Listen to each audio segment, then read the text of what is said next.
உலகிற்கு முன்பாக உயர்த்தப்படுவேன். Price Lord.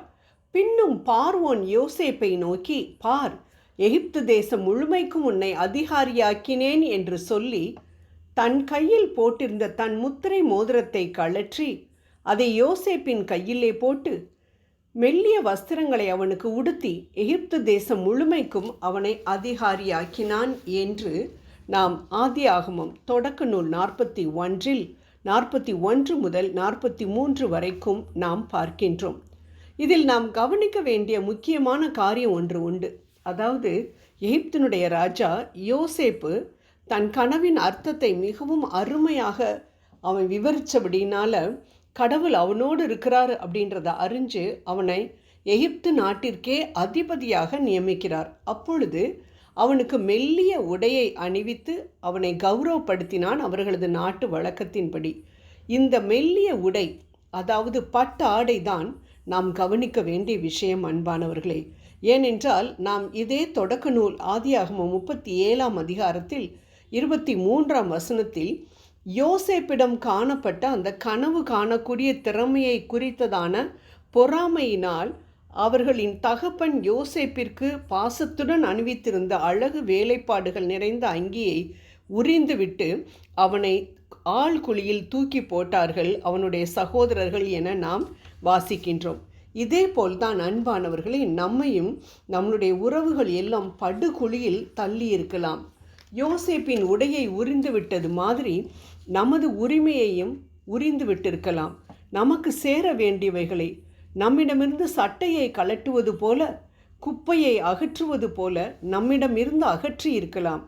ஆண்டவரே, ஏன்பா எனக்கு இந்த நிலைமை, எனக்கு ஏன் இந்த அநியாயம், எனக்கு நியாயமாக கிடைக்க வேண்டிய உரிமைகளை, நான் நியாயமாய் அனுபவிக்க வேண்டிய காரியங்களை, நபர்களை என்னிடமிருந்து பிரித்து விட்டார்களே, தாங்க முடியல ஆண்டவரே என்று கண்ணீரோடு கலங்கி கொண்டிருக்கலாம். கவலைப்படாதீர்கள். பல வர்ண அங்கியை யோசேப்பின் சகோதரர் அவனிடமிருந்து உரிந்தார்கள். ஆனால் எகிப்தின் அரசனோ அவனுக்கு மெல்லிய உடையை, பட்டாடையை அவனுக்கு அணிவித்து அவனை எகிப்தியருக்கே அதிபதியாக்கினான் என்று நாம் பார்க்கின்றோம். குழியில் போட்டது அவனுடைய சகோதரர்களுக்கு மட்டும்தான் தெரியும். ஆனால் யோசேப்பு உயர்த்தப்படும் பொழுது எகிப்து தேசம் முழுவதும் அவன் உயர்வை கண்டது என்று நாம் இந்த தொடக்க நூலில் பார்க்கின்றோம். ஆம் அன்பானவர்களே, இதுதான் நமது ஆண்டவருடைய செயல். நாம் தனிமையில் அமர்ந்து அழுது கொண்டிருக்கலாம். ஆனால் எல்லோரும் பார்க்கும்படியாக ஆண்டவர் நிச்சயம் நம்மை உயர்த்துவார். யோசேப்பை உயர்த்திய தேவன் இன்றும் உயிரோடு இருக்கின்றார். அவர் ஏனென்றால் அவர் நேற்றும் இன்றும் என்றும் மாறாதவர். யோசேப்பின் வாழ்வில் துவக்கத்தில் அவனுடைய ஆடை உரியப்பட்டது. ஆனால் முடிவில் மகிமையாக அவனுக்கு ஆடை அணிவிக்கப்பட்டது. யோசேப்பின் ஆடை கலற்றப்பட்ட பொழுது ஆண்டவர் எதுவுமே பேசலை, சைலண்ட்டாக இருக்கிறார். குழியில் தூக்கி போடுறாங்க, அப்போ அமைதியாக இருக்கிறாரு.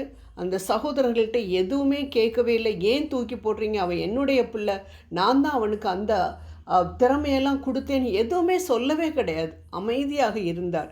அன்பானவர்களே, ஒரு வார்த்தை கூட பேசவில்லை. அதே போல்தான் நம்மிடமிருந்தும் சில பொருட்களோ அல்லது மனுஷங்களையோ மற்றவர்கள் அபகரித்து கொண்டு போகும் பொழுது, அல்லது நாம் உரியப்படும் பொழுது, உறவுகள் முறியும் பொழுது, நமக்கு சாதகமாக எதுவுமே நடக்கவில்லை என்றாலோ அல்லது ஆண்டவர் அமைதியாக இருப்பது போல் தெரிந்தாலோ நாம் அறிந்து கொள்ள வேண்டிய விஷயம் என்னவென்றால், யோசேப்பை போல நமக்கு மகிமையானதொன்றை நமக்கு ஆண்டவர் உடுத்துவிக்கப் போகின்றார்.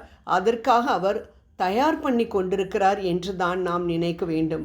ஆம், நமக்கு இழப்புகள் ஏற்படும் பொழுது ஆண்டவர் அமைதியாக இல்லை, நமக்காக மகிமையானதொன்றை ஆயத்தம் பண்ணி கொண்டிருக்கிறார் என்பதை மட்டும் நாம் விசுவசித்தால் போதும்.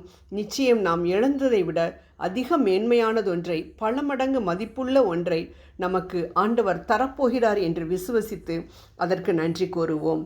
ஜெபம் செய்வோம். அன்பின் ஆண்டவரே, என் இழப்புகள், என்னுடைய அவமானங்கள், நம்பிக்கை துரோகங்கள், குற்ற சாட்டுகள், வீண் பழிகள் அனைத்தையும் உங்களுடைய பாதத்தில் இறக்கி வைக்கிறேன்ப்பா.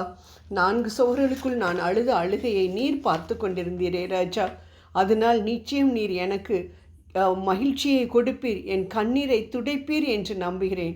ஆமாப்பா, உன் பிள்ளையாகிய என் கண்ணீரை நீர் துடைக்கப் போவதற்காக கோடான கோடி நன்றியை செலுத்துகின்றேன். இழந்த இழப்புகளுக்கு அதிகமாக என்னை நீர் ஆசிர்வதிக்க போவதற்காக உமக்கு நன்றி கூறுகின்றேன். ஆமேன்.